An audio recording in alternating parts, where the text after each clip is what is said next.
पुण्यातील मुंडवा जमीन घोटाळ्याबाबत आरटीआय कार्यकर्ते विजय कुंभार यांनी सरकार आणि या प्रकरणाची चौकशी करणाऱ्या खडगे समितीवर गंभीर आरोप केले आहेत. त्यांनी संपूर्ण चौकशी प्रक्रियेला जनतेच्या डोळ्यात धूळफेक करणारा प्रकार असल्याचं म्हटलं आहे. हा मामला पुण्यातील मुंडवा परिसरातील सुमारे 40 एकर सरकारी जमिनीशी संबंधित आहे. आरोप असा आहे की अमेडिया नावाच्या कंपनीने ही मौल्यवान सरकारी जमीन अत्यंत कमी किमतीत किंवा मोफत मिळवण्याचा प्रयत्न केला. या अमेडिया कंपनीच्या मालकी हक्काबाबतही धक्कादायक दावे समोर आले आहेत. उपमुख्यमंत्री अजित पवार यांचे पुत्र पार्थ पवार यांची या कंपनीत 99% हिस्सेदारी असल्याचं आणि दिग्विजय पाटील यांची उर्वरित 1% हिस्सेदारी असल्याचं सांगितलं गेलं होतं.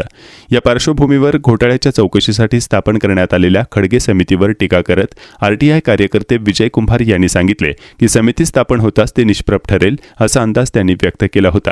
त्यांनी पुढे म्हटले की समितीने 3 वेळा मुदतवाढ घेतली आणि अहवाल सादर करण्यास मोठा विलंब केला. अहवालात केवळ कनिष्ठ अधिकाऱ्यांना जबाबदार धरले असून मुख्य व्यक्तींना विशेषतः पार्थ पवार यांना क्लीन चिट देण्यात आल्याचा आरोप त्यांनी केला आहे.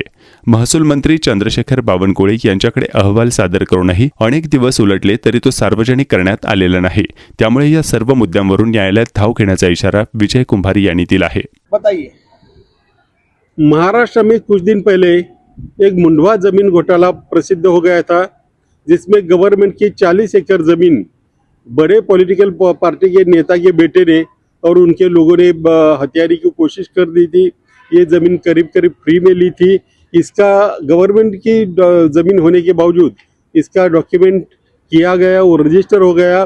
और उसके बाद जब ये धांधली सामने आ गई तो सारे लोग चौंक गए और उस पर एक कमेटी अपॉइंट कर दी गई, जिसको खरगे कमेटी बोलते हैं.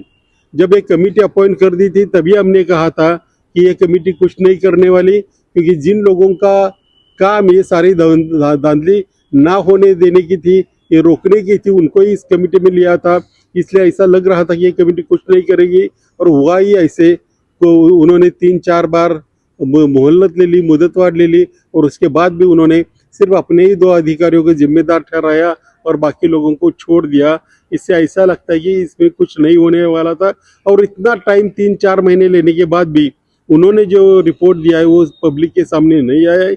उन्होंने बोला कि हमने महसूल मंत्री को दिया है, रेवेन्यू मिनिस्टर को दिया है. रेवेन्यू मिनिस्टर ने भी बाद में कबूल किया कि वो मेरे पास आया है, लेकिन वो बोले कि मैं सीएम से चर्चा करूंगा. उसके बाद अभी तक वो रिपोर्ट सामने आ गया है, ना उस पर कोई कार्रवाई हो गई है. और अब ये बोलते हैं कि शायद विधानसभा अधिवेशन में रखेंगे, लेकिन अभी तक तो 3-4 दिन हो गए, अधिवेशन शुरू हो गए, तो अभी भी नहीं रखा. इसके साथ एक बात और हो रही है कि उसमें जिनका नाम था पार्थ पवार, जिनको अभी कहते हैं कि इस कमेटी ने छूट दे दी है, वो उनको अब पॉलिटिकल पुनर्वसन करने की कोशिश कर रहे हैं. और ये रिपोर्ट को सामने लाने में बहुत देर कर रहे हैं लोग. तो कुछ दिन देखेंगे, नहीं तो हमारे सामने कोर्ट में जाने का पर्याय खुला है.